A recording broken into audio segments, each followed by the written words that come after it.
जादुई गधा और लालची औरत की कहानी। बहुत समय पहले की बात है। एक छोटे से गांव में सुशीला नाम की एक औरत रहती थी।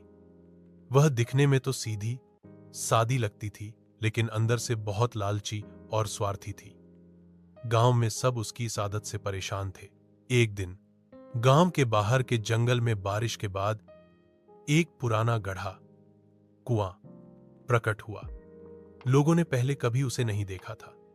गांव के एक बुजुर्ग ने कहा, यह कोई सामान्य गड्ढा नहीं, इसमें कुछ जादू है। गांव के लोग डर गए और उस गड्ढे के पास जाना बंद कर दिया।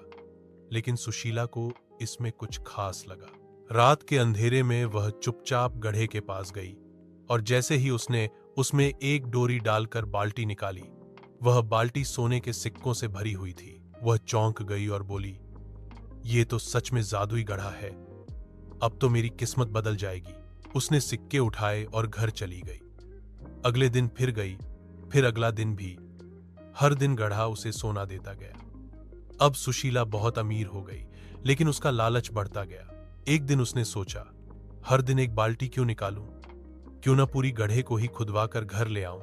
उसने मजदूर बुलाए और गड्ढा खुदवाना शुरू किया।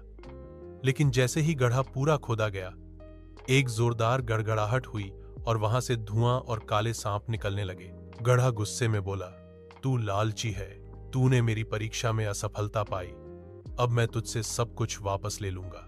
अगले ही पल उसके सारे सोने के सिक्के राख में बदल गए। उसका घर गिर गया और वह गरीब और अकेली रह गई। गांव वालों ने उसे माफ कर दिया, लेकिन वह जीवन भर पश्चाताप करती रही। सीख, मोरल ऑफ द स्टोरी, लालच बुरी बला है। जो जितना मिलता है उसी में संतोष करना चाहिए।